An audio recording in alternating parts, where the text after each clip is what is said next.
ಸ್ವಾಮೀಜಿ ಹೇಳಿರ್ತಕ್ಕಂಥ ಹೇಳಿಕೆ ಸಾಕಷ್ಟು ವಿವಾದವನ್ನ ಉಂಟಾಗ್ತಾ ಇದೆ. ಈ ವಿಚಾರ ಕುರಿತಂತೆ ಸಚಿವರಾಗಿರ್ತಕ್ಕಂಥ ಈಶ್ವರ್ ಖಂಡ್ರೆ ಅವರು ನಮ್ಮ ಜೊತೆ ಇದ್ದಾರೆ. ಅವ್ರನ್ನೇ ಮಾತಾಡ್ತಾ ಹೋಗೋಣ ಬನ್ನಿ.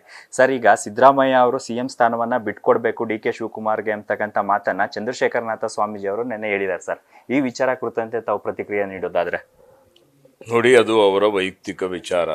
ಈಗಾಗಲೇ ಸನ್ಮಾನ್ಯ ಮುಖ್ಯಮಂತ್ರಿಗಳು ಹೇಳಿದ್ದಾರೆ, ಈ ವಿಷಯ ನಮ್ಮ ಪಕ್ಷದ ಆಂತರಿಕ ವಿಷಯ, ವರಿಷ್ಠರು ಶಾಸಕರು ಇದ್ರ ಬಗ್ಗೆ ತೀರ್ಮಾನ ಮಾಡ್ತಾರೆ ಅಂತ ಹೇಳಿ ಇದು ಅಪ್ರಸ್ತುತ ಅಂತ ಹೇಳಿಕೆ ಬಯಸ್ತೇನೆ.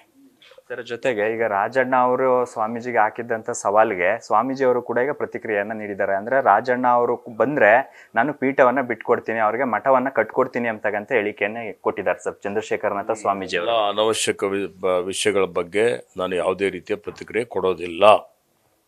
ಸರ್, ಇನ್ನು ಸಿಎಂ ಮತ್ತೆ ಡಿಸಿಎಂ ದೆಹಲಿಗೆ ಹೋಗಿದ್ದಾರೆ.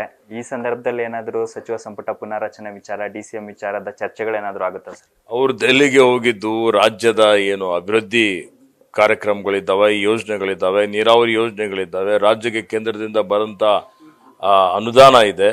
ಇವೆಲ್ಲ ವಿಷಯಗಳ ಬಗ್ಗೆ ಸನ್ಮಾನ್ಯ ಪ್ರಧಾನಮಂತ್ರಿಗಳಿಗೆ ಮತ್ತು ಕೇಂದ್ರದ ಸಚಿವರಿಗೆ ಮನದಟ್ಟು ಮಾಡಿಕೊಡ್ಲಿಕ್ಕೆ ಮತ್ತು ಈಗಾಗಲೇ ನೂತನವಾಗಿ ಆಯ್ಕೆಯಾದಂಥ ಎಲ್ಲ ಸಂಸದರ ಜೊತೆಯಲ್ಲಿ ಚರ್ಚೆ ಮಾಡಿ ರಾಜ್ಯ ಸರ್ಕಾರದ ಪ್ರಸ್ತಾವನೆಗಳೇನು ನೆನೆಗುದಿಗೆ ಬಿದ್ದಿದ್ದಾವೆ ಅದನ್ನು ಒಗ್ಗಟ್ಟಾಗಿ ರಾಜ್ಯದ ಹಿತಕ್ಕಾಗಿ ಎಲ್ಲರೂ ಕೂಡಿ ಪಕ್ಷಾತೀತವಾಗಿ ಈ ರಾಜ್ಯಕ್ಕೆ ನ್ಯಾಯ ಕೊಡಿಸಬೇಕು ಅನ್ನುವಂಥ ರೀತಿಯಲ್ಲಿ ದೆಹಲಿಗೆ ಹೋಗಿದ್ದಾರೆ. ಅದರಲ್ಲಿ ಯಶಸ್ವಿ ಆಗ್ತಾರೆ ಅಂತ ಹೇಳಿ ನಾನು ಹೇಳಲಿಕ್ಕೆ ಬಯಸ್ತೇನೆ. ಇದಿಷ್ಟು ಅರಣ್ಯ ಸಚಿವರಾಗಿರ್ತಕ್ಕಂಥ ಈಶ್ವರ್ ಖಂಡ್ರೆ ಅವರ ಮಾತು. ಕ್ಯಾಮ್ರಾ ಪರ್ಸನ್ ರಘು ಜೊತೆ ಶಿವಪ್ರಸಾದ್, ನ್ಯೂಸ್ ಫಸ್ಟ್, ಬೆಂಗಳೂರು.